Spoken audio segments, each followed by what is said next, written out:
Newsletters. Your magazine's probably got one, but here's how it can boost profits in making money from magazines. So today I'm here with Ellie Sheridan, digital content lead at France Media Group. Hi Ellie, how you doing? Good, thank you. I'm good, thanks. Thanks very much for joining us. Today we're going to talk about tips to boost your newsletter monetization. And I know at France Media you work on across all their different newsletters. Can you tell us a bit about those newsletters and what you do? Of course, yeah. So I actually joined France Media as newsletter editor.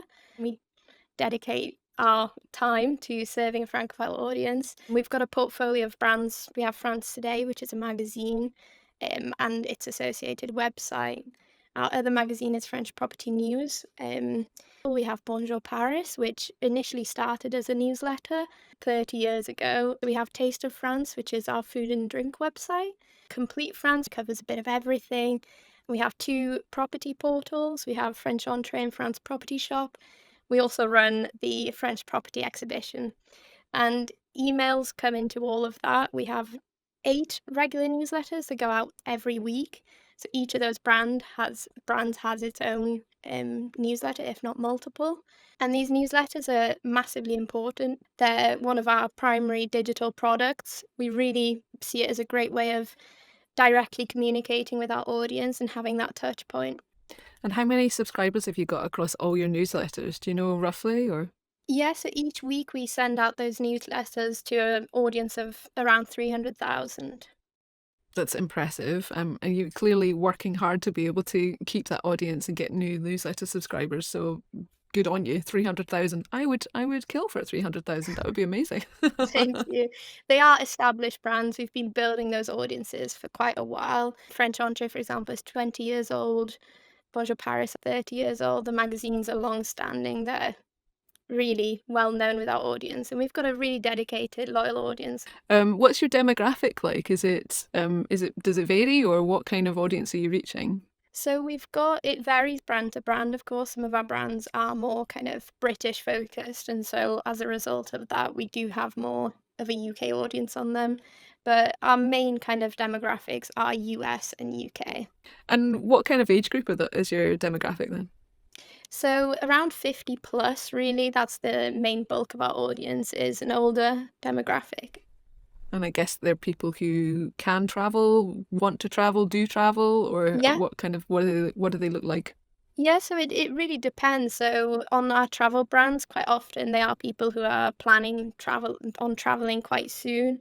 Also, there's some people, so we do have membership tiers on our websites, and we find that the people who become members quite often go to France quite regularly, and they just want that touch point with France while they're not there, to be able to remind them of what they enjoy about it. And then on the property brands, it tends to be active buyers or people who have recently moved to France. And tell us about that. You mentioned membership then. So have you got different newsletters for members and different newsletters for non-members? We do, yes. So anyone who subscribes to our newsletter gets the regular newsletter, we call it. That's fully free, and we will put some content in it. We'll link out to some content that is member only. But that goes out to that entire database. While we also have monthly newsletters, which are just for members, and they're kind of a summary of everything that's on offer and what we've given them in that past month for them to be able to enjoy. And it involves a lot more of a personal touch because of course, that's one of the products they are paying for with their membership. So we have 3 of those. So, I mean, I think we want to talk about monetization, but we also want to talk about how you get to that point. And I think from what we've talked about in the past, you've told me a lot about how you're engaging with your audience and how important that engagement is. So, do you want to talk about that a little bit? You know, how you mentioned the personal touch there. What else do you do to engage with your audiences? I can kind of take an example of one of our newsletters. Our Tuesday newsletter is part of the French Entree brand, and it's a one for anyone wanting to move to France or who's already living there. And one of the things we do with that is we have the From name as the name of the editor because she's a recognized kind of face of the brand. And we quite often get comments directed to her, messages addressed to her. And she does host our webinars, so readers know and trust her. And that's something really important for the property brand, that we've got someone who knows their stuff and is their face first to the audience. So that's just a little thing that lands in your inbox. You can see the name of the person. You do have some video content with her as well, with the editors. Yeah, so she records master classes for any members, French entree members, in which she will interview an expert from legal, tax, property, anything, and then that sits on our video hub. Our travel brand France Today as well. The editor, she does a video vlog of her month, what she's been up to that month, and that goes in the members newsletter.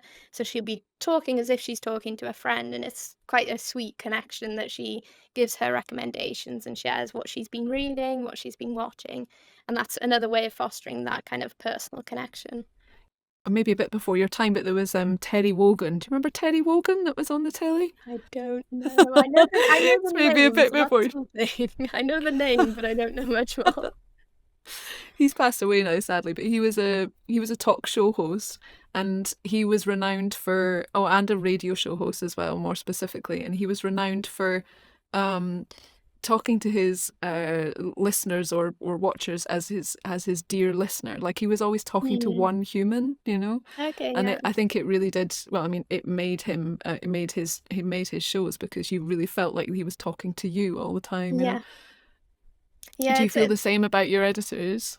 Yeah, so our editors are really established as kind of part of the brand, and I think that's something we play into that kind of direct dear member, but we do also like to make them feel like they're also not just connected to us, but part of a community. So we try kind of to tread that balance between dear you, but also dear all of you, because it's quite a nice feeling. I know a lot of people are proud to say, oh, I'm a member of France Today, and I think it's something people do take pride in. So Absolutely. reminding them that they're part of something bigger as well, that they're not the only Francophile that trusts us for their information. So I think Yeah. it's important to have a mix of both. Yeah, it's a sense of belonging as well, isn't it? A sense Yeah, that everybody exactly. understands or has the same interests as you, huh? Yeah. So how else do you nurture that sense of community then? How else do you, I mean, what are the kind of things that you do actually in the newsletters that nurture that kind of thing? So it varies newsletter to newsletter depending on what content we have or what's appropriate for that audience. For example, on Taste of France newsletter, we have a poll at the bottom that's like embedded within the newsletter. And whether that's, do you prefer croissants or pain au chocolat, or do you prefer camembert or brie? It'll often be either a question like that we then put the results in the next week so that they can come back and have a look. Because quite often we find that, we're all a bit nosy. We do want to see if we're in the majority, what other people are enjoying. And we also have, in a similar way, on France Today newsletter, we have a list of the top 5 articles at that moment in time. And we find that that gets a fair amount of clicks because people do want to know what other people are seeing. We've in the past asked for recommendations. If anyone knows a nice bistro in Paris, we ask them to let us know and give us their name. And then the next week we'll put Deborah recommends this bistro in Paris. And they're quite proud to say, oh, I've been featured in this newsletter. And it's a nice way of showing the other members of the audience as well that they can get recommendations from each other, and it's more than just an editor with a website. Yeah, absolutely. It's that community feel, huh? You've got a whole mixture of things going on there psychologically, haven't you? You've got that Yes. social proof, and then you've got that flattery as well, and you've got that feeling of being part of a community as well. It's really, really smart and so simple, huh? Do you like croissants or what was it? Pain Yeah, au chocolat. it will be, and so some of them will be lighter like that. It will be content that isn't easy. You just click which one you prefer. But then on the other side of the scale, we do have on our property newsletter, it'll be more of a serious question like who pays this certain type of tax? Is it the owner of a property or the person who's renting a property? And if they get it right, we then say, well done, you got it right. It's a little quiz. You can find more information on taxes here. Or if they get it wrong, we just remind them that, well, that's what we're here for, to inform them about that and point them to any relevant resources, whether it's behind membership or it's free content. And in the same way, we have that with the France Today newsletter. We have proverb quiz, or it'll be like an idiom, and then we'll give options on which one they think it is. And sometimes there'll be really silly ones that are just a bit of fun, or it'll be related to the actual newsletter. But It's a good way of seeing if people are paying attention as well. We found that in the past, we've asked a question that's about the content in the newsletter where we say, what year was the Eiffel Tower completed? And then we'll put hint the answers in this newsletter somewhere. And it encourages people because it's right at the bottom to scroll back up and have a look for that information. Or in the past, we've also asked what was in last week's newsletter and been able to quiz them that way. And we'll see a spike in the people that have opened that previous newsletter. In the same way, if we tease content for next week, they might come back and have a look and see if they were in the majority of people who like croissants over pain au chocolat. So it's a great way of kind of getting feedback. We can ask them, have you been to France yet this year? And that's really important information for our clients as well. Or if we say, what kind of property are you looking for? We can put regions or budgets. And then we can go to our clients and say, well, look, we've got this many people who really want a house for 300,000 in Charente. And it's a great way of doing that as well. Yeah, it's a really interesting the data you can gather off the back of competitions, huh? And how you Definitely. and the mentality for competitions as well. So I think people kind of sometimes position themselves in their mind as kind of immune to that kind of thing. Do you know what I mean? It's almost Yeah. like, oh, I don't believe in advertising or something, Yeah. but it's rubbish, right? We all respond to these things and we all respond to that kind of competitive nature, or we all respond to trying to improve ourselves. So it's almost like a competition with ourselves, right? When you're Yeah. answering questions like that, you want to know whether you're good or not, don't you? Yeah, exactly. Yeah, it's testing yourself, but it's also, some people might feel really strongly that they prefer croissants over pain au chocolat, but they really want their voice to be heard. But it's a good way of just kind of giving them that moment as well, showing them we do care. And in quoting what results we got from the previous week, we'll put in sometimes, oh my gosh, 80% of you prefer camembert over brie. Here at Taste of France, we're team brie or something like that. It's a good way of letting them know they've been seen, and that's something that Yeah. in so our members France Today members newsletter is going this weekend, and one of the things that we've put in it is a survey because it's been a year of membership now, we're just celebrating, and we wanna see what people have enjoyed, so we've put in questions that are, you know, "Do you prefer this element of content? Do you prefer live events? Give us your feedback." And we've got some really good quotes from that we can use for our own, advertising. We can put on it, "This person loves France this much. Look at this." So it's great for that purpose. But also we found that we've teased this survey already. It's not the first time it'll be appearing this weekend. Because we've sent out a single email with it as well to kind of get that information. And we found that a lot of people put that members newsletter as one of the most important elements of membership for them, and they really do enjoy receiving it because it's a roundup of everything that is on offer. So That's it's a really it's cool. yeah, those newsletters and surveys, it's a great way of getting people when they're sat down and saying, well, what do you want to see? We've asked in the past, of this list of topics, what would you prefer to see? And it's a great way of us informing our content going on as we're commissioning content to really see what our audience is prioritizing and maybe what they feel like we're missing. It's a good it opens that dialogue with them. Yeah, I mean, I think this is the absolute joy of working with big data, right? Because you can Yeah. draw on all this insight that, smaller data sets can't provide. What about things like the cross promotion to other brands as well? I mean, so, presumably you have things in your newsletter, which we'll include in the show notes, by the way, in all the different kinds of newsletters, or examples of them. Um, what kind of ways do you promote one magazine to another? And do you have a kind of drive for subscription in each of your newsletters? And do you know how much impact that has on subscription? Yeah, so each time there's a new issue, we'll make a big song and dance of it. We'll send out links to it, and at the footer, we've also got those links going out to the magazine. And any offers to subscribe will always go to our mailing list first because we really want to reward them for being part of this community. With the different websites, so we'll have regular slots. For example, we have a Taste of France slot in each of the other newsletters because if you're looking to live in France or you're looking to travel to France, food is still relevant. And so it's one of those crossover content pieces that we can really have on there. And we do always try and push if there's an event on France Today, which is relevant to Paris, we'll promote it on Bonjour Paris as well, because we really want to share that love. We've in the past ran free trials for certain newsletter subscribers that are not yet members of another newsletter. And it's a really good way of showing our expertise as well, showing that we do have all of these brands. So it gives us a kind of authority as well because we are the leading Francophile publisher. And so it's a great way of building that kind of network as well that they think, they might be reading a recipe today, but in a year they'll be buying a property. And so it's a good way of building that initial connection and fostering that loyalty. In the France Today members newsletter, if it coincides with an issue coming out or an issue going to print, we'll quite often put in like a cover reveal or a teaser of what's to come as like a sneak peek, this is what's going in. And we found that a lot of people actually click on it from there and really get interested and, sometimes reply saying, oh, beautiful cover. I remember when I was in Provence when I was younger. And it's a really kind of good way of giving them something that they feel like they're getting a little bit extra. Yeah, lovely. That and again, that kind of sneak peek thing is it's all about the psychology of that, isn't it? That kind of feeling like you're slightly special that other people don't get to see that sneak peek. You mentioned there that a lot of people reply to your emails and say things like, I remember when I was in, whatever place and how beautiful it was.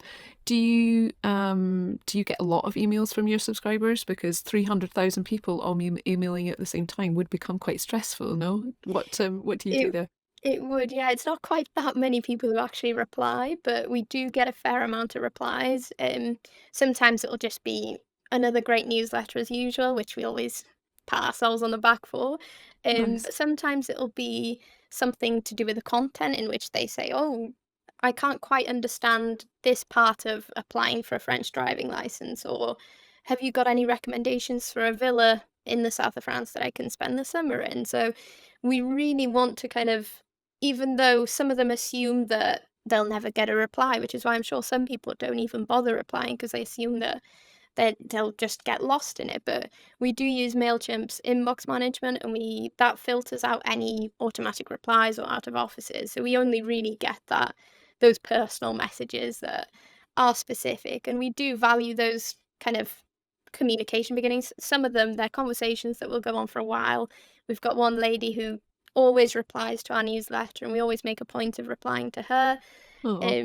Yeah, it always comes in at the same time each week, so we're ready for it, and it's always a nice kind of reminder that someone is waiting for that newsletter. And one thing we did find recently was that we have our editorial newsletters, which are kind of they're content based, but then we do also have two weekly property roundups. And one of them was sent a bit late on one day, just for various reasons.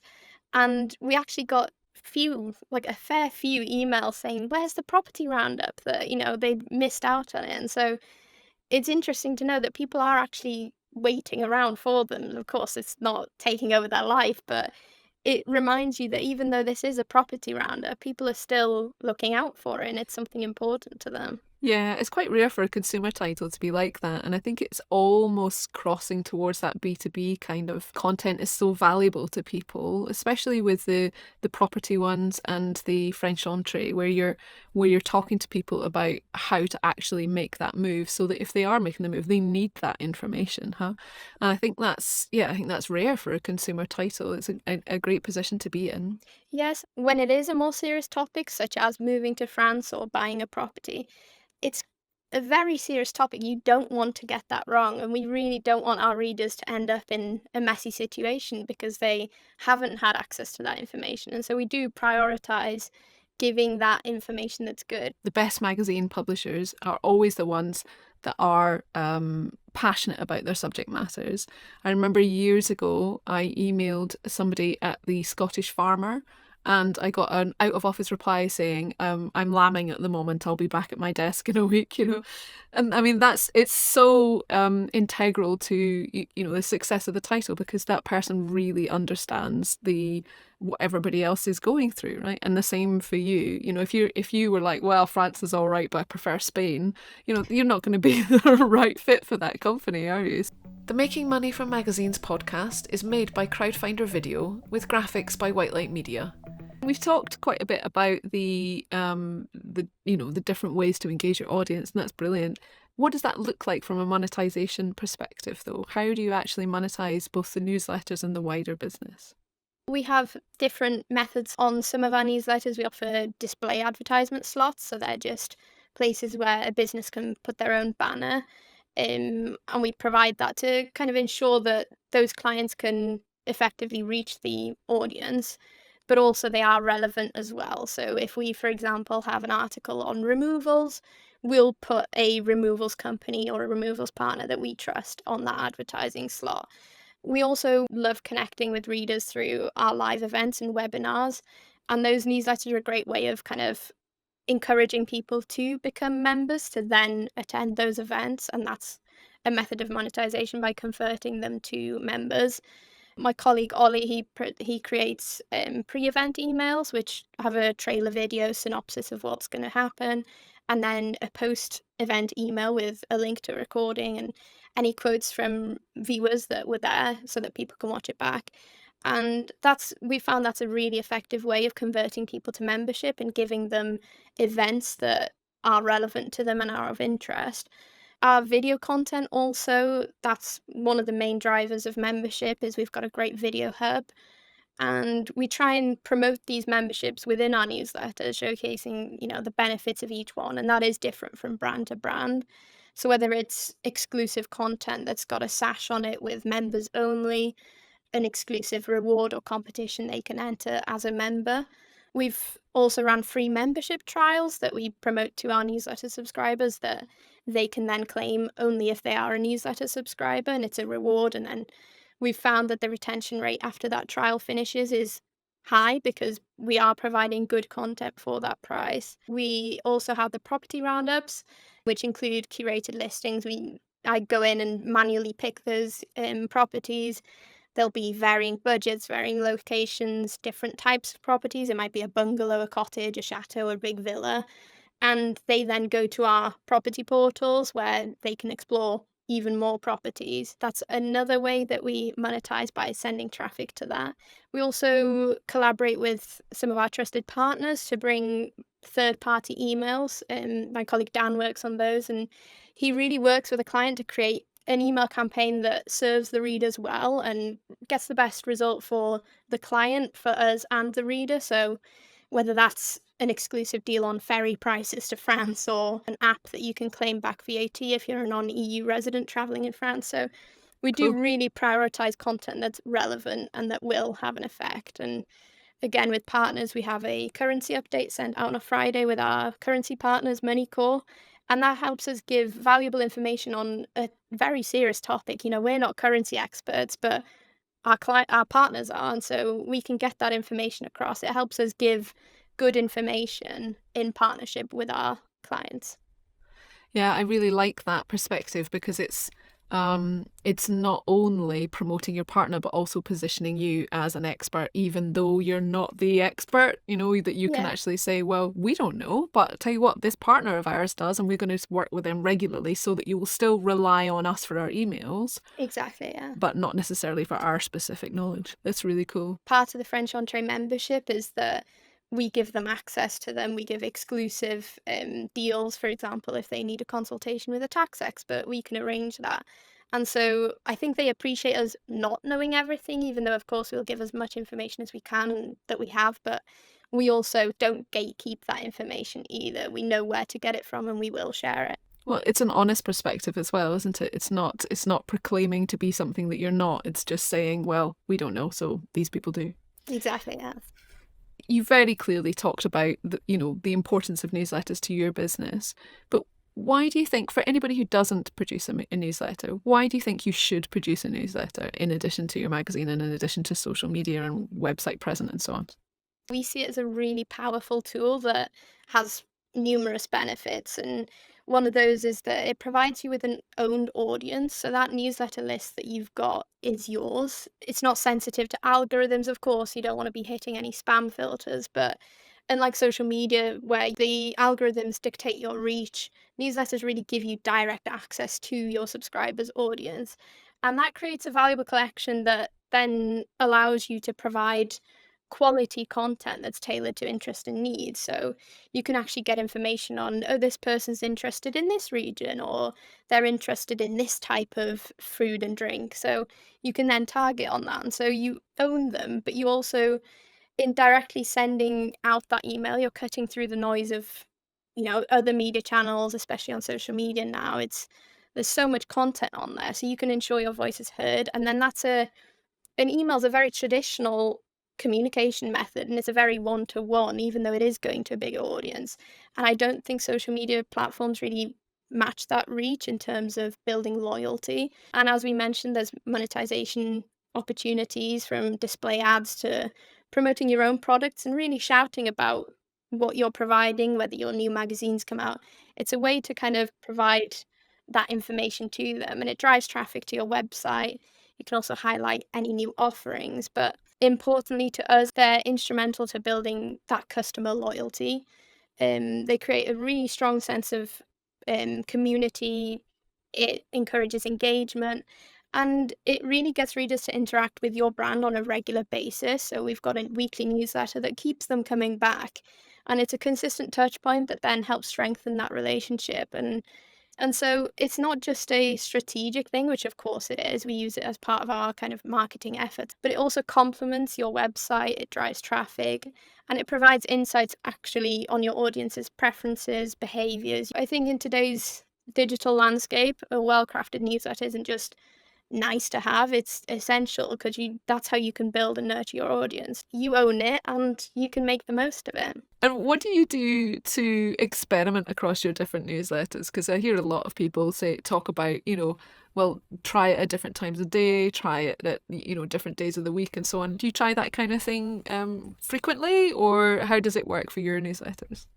So we are quite a small scale business, so we don't have enough people to be consistently testing, A/B testing whether a send time is better in the morning or in the evening. But we do use tools. So, for example, on Mailchimp, you can send according to time zone.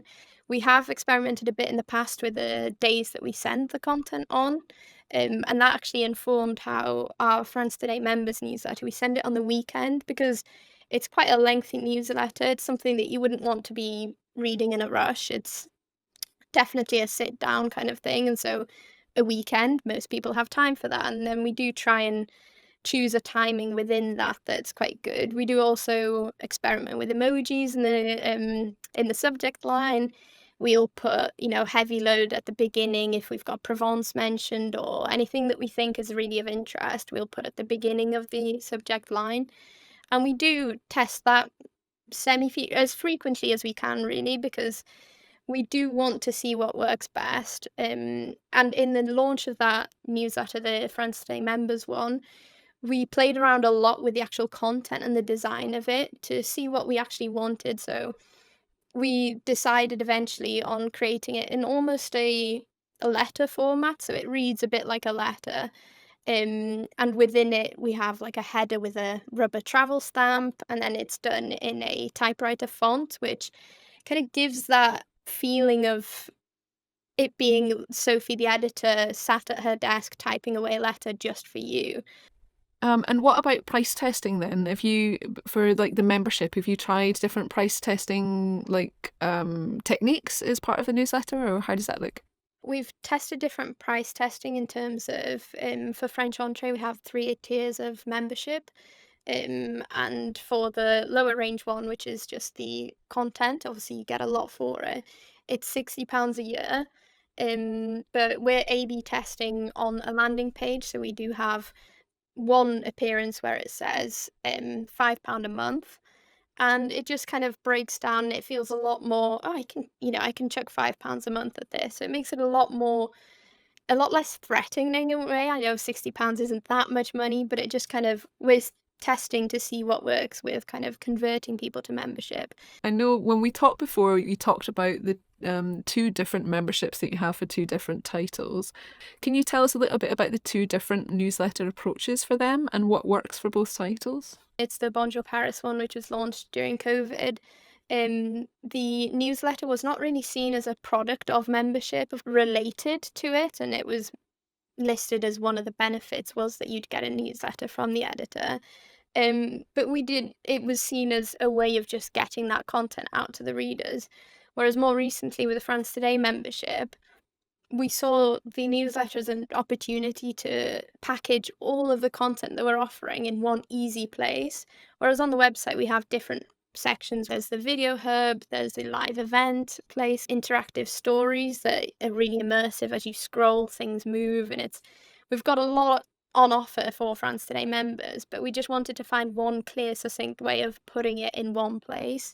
So these newsletters are open access, anyone can read them. And we do that because we know that the newsletter is a valuable piece of content, but the content that we point to from it is all gated. So there's no loss on our part. We're not giving away free content, other than, of course, that newsletter is essentially free content, in the same way that we don't unsubscribe people as soon as they stop paying us, because we see that as a way that, they're still wanting to enjoy that content. They might, in a few weeks' time, in a few months' time, they might see something that they like and rejoin us. So it's a good way of keeping them still seeing that. Thank you, Ellie. We've covered quite a lot. We've covered all your different ways of making money, from ad sales space to promoting the membership to your property stuff to the partner emails with people like MoneyCore. Thank you for that. And then we've talked a lot about the different tips that you have to engage with your readers. That's been really interesting. For me specifically, I'm interested to hear that you pre-advertise your events with video. I've never done that before, so I think I might give that a try if I can convince myself to go on camera.